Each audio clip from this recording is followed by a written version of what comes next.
So it's Joe here, and today I'm going to talk to you about battery connections. Now, battery connections are a lot like, I don't know, politics, religion.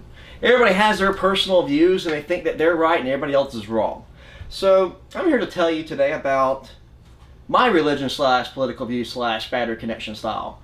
And of course my preference is going to be the XT series. I love the XT series. You got the 30s, which are nice and small. They're great for small models. They connect and disconnect easily, and they have 30 amp capacity. I mean, it's awesome. It's a huge upgrade from the typical JST style connections. I mean, these are great. I mean, they're good for things like lights and all that. You start talking about, you know, EDF planes and things like that that are going to pull out of current, even though they're really small. They just don't cut it. And you're limited on what size wire you can terminate in them. These you can terminate much larger wire, and 30 amps is more than sufficient for most smaller models. You also have the 60 series, which is kind of that's like their standard one. Most batteries sold from Hobby King and whatnot will come with these types of battery connections. They're very good. 60 amps is plenty sufficient for most medium-sized models.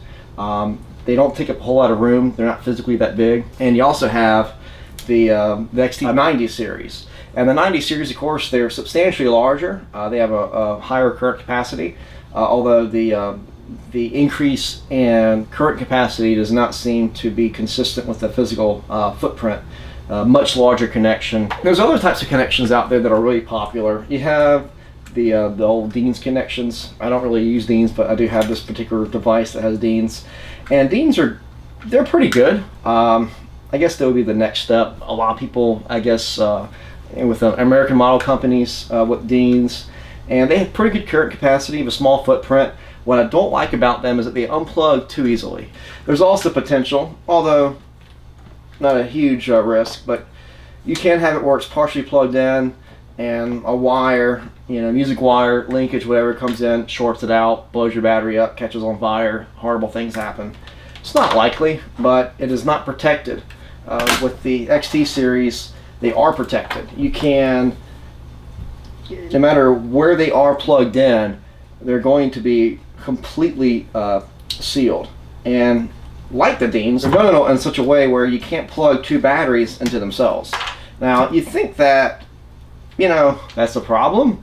Well, it is if you have these types of batteries. Now, these are the banana plugs. They're pretty popular. In fact, at one time, all my models use banana plugs, and they do work. They actually have a very high current capacity. They're not much. They're a little bit longer, but not as wide or thick as the XT90s. But they have about the same current capacity, so they're good in that respect. And like the XTs, they're also fully shield your connection, regardless of how much you're plugged in. Now, what I don't like about these is that even though they protect from that perspective, what they don't protect from is, what if you take two batteries and you accidentally plug them together?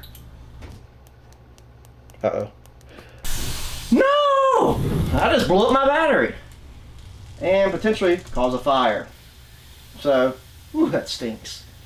So, yeah, you really don't want to do that. Whew. And there goes the smoke alarm. Well, that's Joe and my demonstration of improper battery connection. So get the XT series. If you got the banana plugs,